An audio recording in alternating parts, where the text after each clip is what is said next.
욥기는 읽기 힘들고 또 마음이 불안합니다. 성경 같지가 않습니다. 그러나 여러분, 아까 그 16장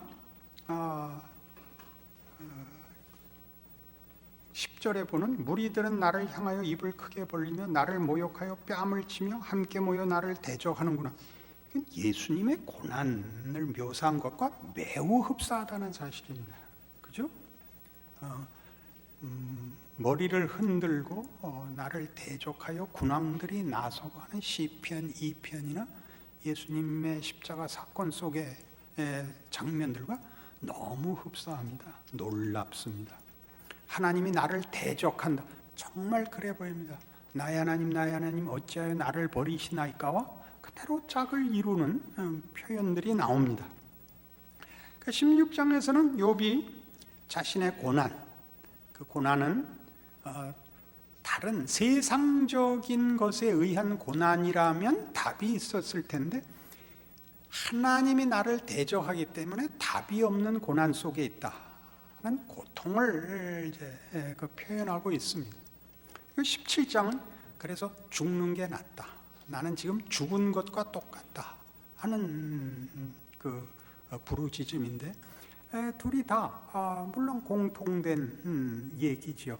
감당할 수 없는 고난, 해답이 없는 자리에 있어서 하나님으로부터 외면을 받았기 때문에 답을 찾을 수가 없고 가장 가까운 사람도 편을 안 들기 때문에 변명마저도 할 수 없는 그런 자리에 있다 하는 얘기들입니다. 아주 중요하게 핵심은 이겁니다. 이런 고난이, 이런 고통이 무슨 의미인가? 이렇게 얘기할 수 있습니다. 하나님은 우리를 쉽고 가볍게 목적하지 않으셨다라는 얘기입니다. 여러분 신앙생활 해보시면 물론 쉬워 보이는 사람이 있는 것도 사실이지만 실제로는 예수를 믿는 것이 대단히 어렵습니다. 하나님이 요구하시는 것이 이렇게 간단하지가 않습니다. 자꾸 외면을 하고 싶고 쉬운 것으로 자꾸 가리려고 그럽니다. 기도를 더하고 어떤 선행을 더하고 해서 이 실제적인 하나님의 인도하심을 자꾸 외면하고 그 정도에서 다른 쉬운 답으로 스스로를 이렇게 위로하고 넘어가려고 하는데 그것은 말하자면 기독교라는 신앙이 주어진 공동체와 그 시대, 문화라는 것과 이렇게 같이 가는 그래서 기독교 신앙의 유산이 짧으면 깊은 경쟁 갈 수가 없습니다. 깊어야만 되느냐 그렇게 묻는다면 그것이 맞고 틀리고의 얘기는 아닙니다만은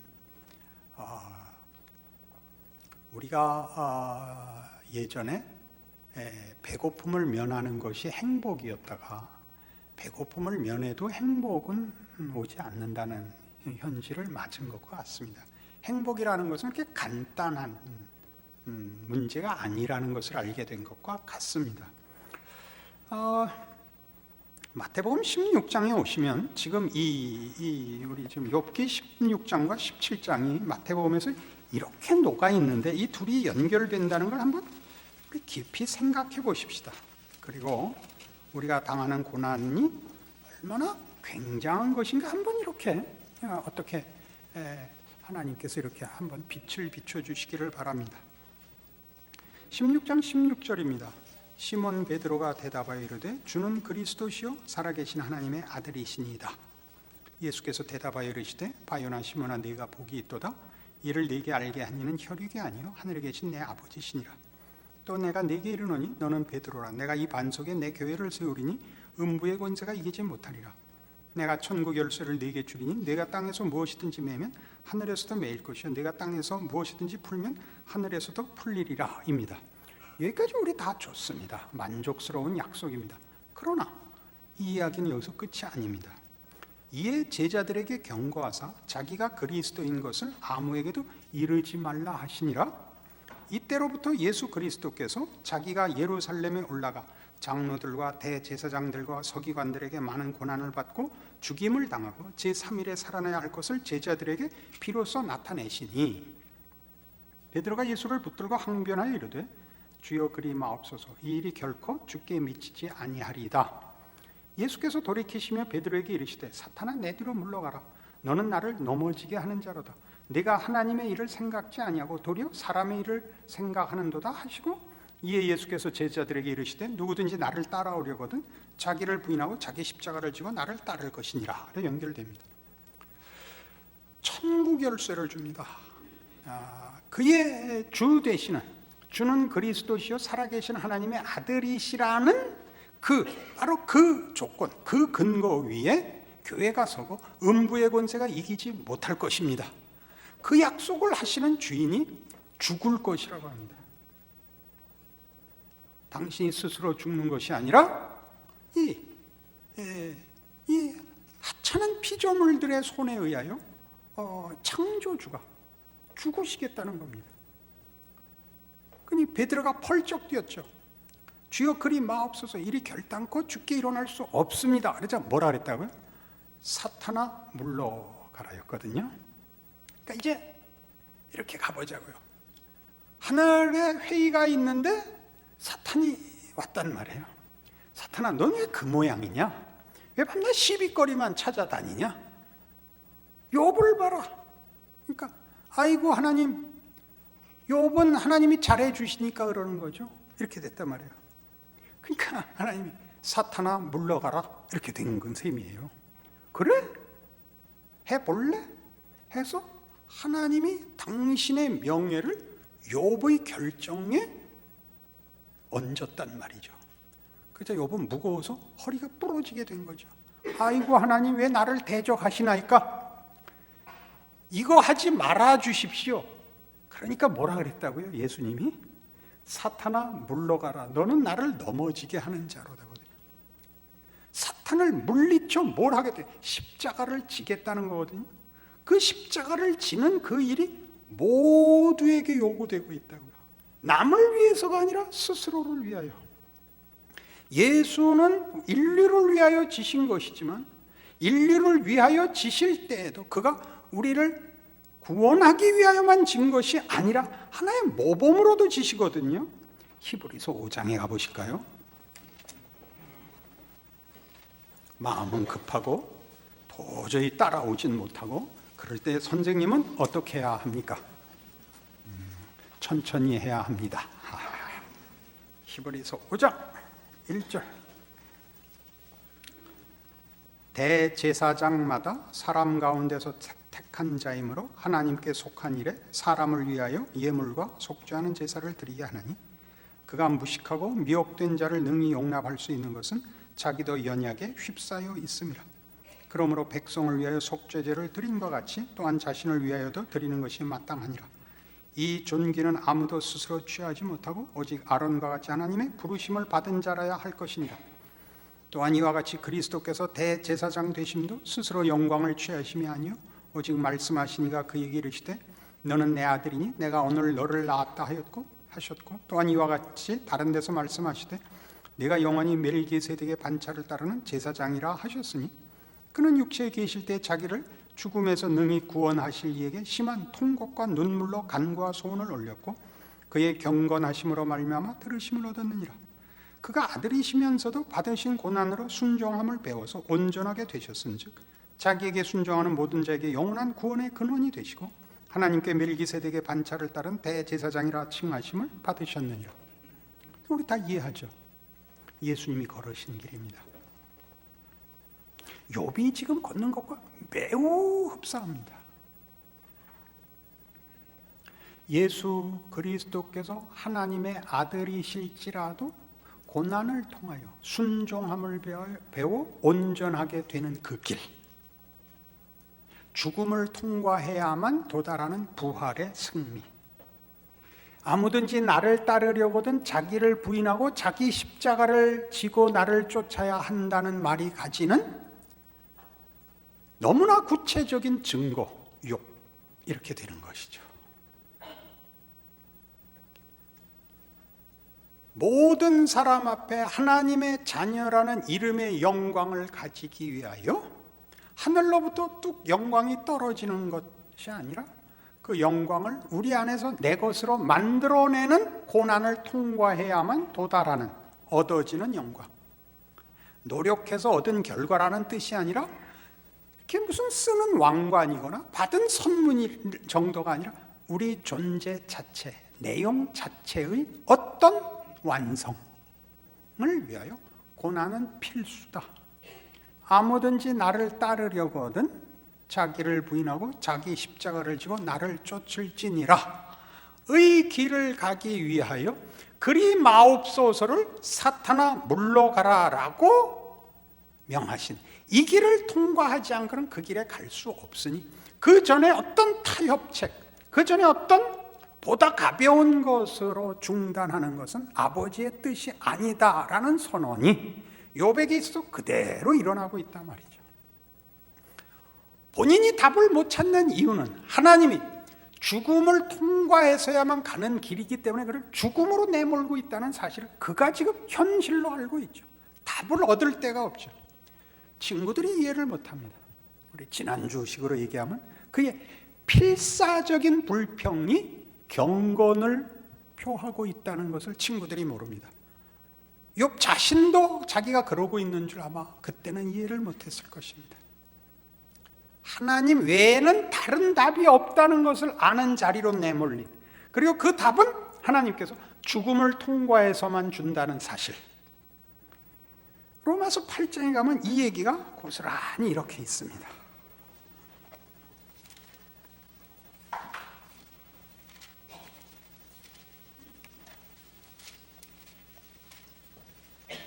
로마서 8장 18절입니다. 생각하건대 현재의 고난은 장차 우리에게 나타날 영광과 비교할 수 없도다. 피조물이 고대하는 바는 하나님의 아들들이 나타나는 것이니 피조물이 허무한데 굴복하는 것은 자기 뜻이 아니요 오직 굴복하게 하시는 이로 말미암음이라. 그 바라는 것은 피조물도 썩어짐의 종노릇한 데서 해방되어 하나님의 자녀들의 영광의 자유에 이르는 것이니라. 피조물이 다 이제까지 함께 탄식하며 함께 고통을 겪고 있는 것을 우리가 아느니라. 그뿐 아니라 또한 우리 곧 성령의 처음 익은 열매를 받은 우리까지도 속으로 탄식하여 양자될 것 곧 우리 몸의 속량을 기다리느니라. 우리가 소망으로 구원을 얻었으며 보이는 소망이 소망이 아니니 보는 것을 누가 바라리요. 만일 우리가 보지 못하는 것을 바라면 참음으로 기다릴지니라. 고난은 당연한 것이랍니다. 이 현재 고난을 통과해야 장차 우리에게 나타날 영광의 자리에 갈 것입니다. 그래서 23절이 있는 것 같이 성령의 처음 익은 열매를 받은 우리도 탄식하며 이 길을 갑니다. 탄식하며 답이 없는 이 길을 갑니다. 그래서 26절에 이렇게 나오죠. 이와 같이 성령도 우리의 연약함을 도우시나니 우리는 마땅히 기도할 바를 알지 못하나 오직 성령이 말할 수 없는 탄식으로 우리를 위하여 친히 간구하시느니라. 이름을 기억할 수 없는 어떤 실력 있는 글에서 이 구절을 봤습니다. 철학자였는데 우리가 다 아는 철학자는 아니었습니다. 자기는 기독교 신앙을 표현하는 것 중에 이 구절이 가장 놀랍다고 했습니다. 어느 종교가 신이 사람을 위하여 기도하는 데가 있냐? 어느 종교나 사람이 매달려서 신이 마지못해서 응답하는 법이지 신이 사람을 위해서 기도하는 종교가 어딨냐라고 가장 놀라운 구절로 꼽았습니다. 정말 그러고 보니까 우리 너무 쉽게 놓쳤죠. 성령이 우리가 마땅히 빌 바를 알지 못하는 거예요. 욥도 계속 그러고 있는 거죠. 자기가 가는 길을 자기가 모르겠는 거예요. 계속 불평하고 비명만 지르죠. 이 길을 모르죠. 성령께서 기도를 하신다. 놀랍죠? 조금 더 볼까요?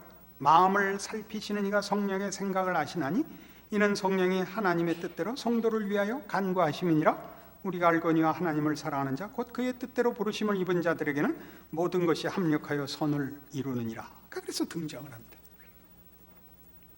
기독교 신앙의 신비는 우리가 알고 우리가 확인하고 우리가 해결하는 정도보다 너무너무 크다는 거죠. 알 수 없는 것입니다. 성경은 단 이 약속밖에 하는 게 없습니다. 하나님은 신실하시다, 선하시다, 우리 편이다. 증거는 예수다. 속속들이 다 우리 시원한 인생을 살게 놔두지 않는다. 왜? 우리가 소원하는 것보다 하나님이 목적하신 것이 비교할 수 없이 커서 우리는 마치 하나님을 괜히 믿었다는 생각이 드는 현실을 살게 된다. 하나님이나 안 믿었더라면 어떻게 다른 걸로 때우고 어떻게 마음을 타협했을 텐데 하나님이 놔두지 않으셔서 뭘 해도 안 되게 하시는 거죠. 뭘 해도 안 되게 하는, 하나님이 나를 대적하여 활을 쏴서 콩팥이 간이 녹아난다는 거죠. 어디도 쉬지 못하게 하시는 거죠. 다른 것으로 답을 못 얻게 하죠. 왜? 하나님이 목적한 자리에 이르도록 하기 위하여 간단한 것으로 대체물로 만족하게 놔두시지 않는다는 거죠. 친구들하고 계속 그 문제로 싸우죠. 영광의 길입니다. 늙으면 아는데요. 늙어서 기운 빠지고 인생이 별거 아니다를 알게 되면요. 아이고, 그거 다 아무것도 아닙니다. 하나님을 알고 하나님의 자녀라는 것이 그 모든 것과 비교할 수 없이 큽니다. 인간이라는 존재, 괴로워하고 기뻐하고 생각하고 의심하고 이것들이 얼마나 소중한가랍니다. 그게 뭘 만들어내서가 아니라 하나님이 좀 보이는 것, 손에 닿는 것 정도로 우리를 부르지 않고 우리를 만들지 않고 그런 생각과 고민과 불만과 무슨 이해와 뭐 소원과 후회 이런 모든 것을 망라한 그보다 더 큰 대로 우리를 목적하고 계셨다는 걸 아는 그 기쁨이 우리로 하여금 세상을 이기게 하고 죽음에 대한 두려움을 벗어나게 합니다. 겁날 것이 없죠. 그래서 누가복음 15장에 가면 오늘 이 얘기를 예수님의 비유 속에서 이렇게 확인합니다. 누가복음 15장에 오면 잃었던 것을 찾는 비유 세 가지가 나오는데 마지막 비유가 그 탕자 비유입니다. 여러분 잘 아시니까 내용은 뭐 작은 아들이 자기 재산 달래서 외국에 가서 허랑방탕하고 돌아오는 겁니다. 12절 보시죠. 누가복음 15장 12절. 그 둘째가 아버지에게 말하되 아버지요 재산 중에서 내게 돌아올 분깃을 내게 주소서 하는지라. 아버지가 그 살림을 각각 나누어 주었더니 그 후 며칠이 안 되어 둘째 아들이 재물을 다 모아가지고 먼 나라에 가 거기서 허랑방탕하여 그 재산을 낭비하더니 다 없앤 후 그 나라에 크게 흉년이 들어 그가 비로소 궁핍한지라. 가서 그 나라 백성 중 한 사람에게 붙여 사니 그가 그를 들러보내어 돼지를 치게 하였는데 그가 돼지 먹는 쥐엄 열매로 배를 채우고자 하되 주는 자가 없는지라. 이에 스스로 돌이켜 이르되 내 아버지에게는 양식이 풍족한 품꾼이 얼마나 많은가. 나는 여기서 줄여 죽는구나. 내가 일어나 아버지께 가서 이르기를 아버지 내가 하늘과 아버지께 죄를 지었사오니 지금부터는 아버지의 아들이라 일컬음을 감당하지 못하겠나이다. 나를 품꾼의 하나로 보소서 하리라. 그래서 이제 돌아옵니다. 그러나 잘 아시다시피 이 비유는 둘째가 돌아온 것으로 끝나는 비유가 아닙니다. 첫째의 분노가 등장을 하죠.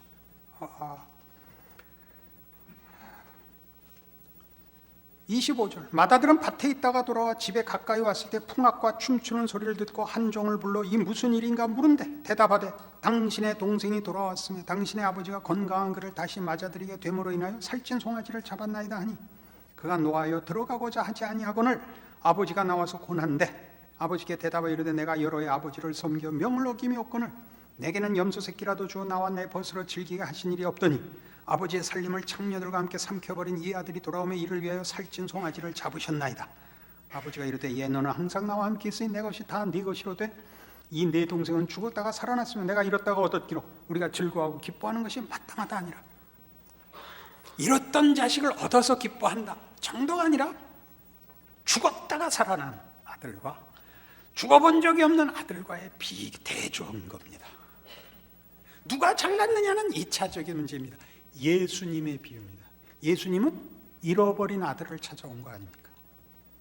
잃어버린 아들을 위하여 신이와 대신 죽을 수 있는 귀한 존재라는 거죠.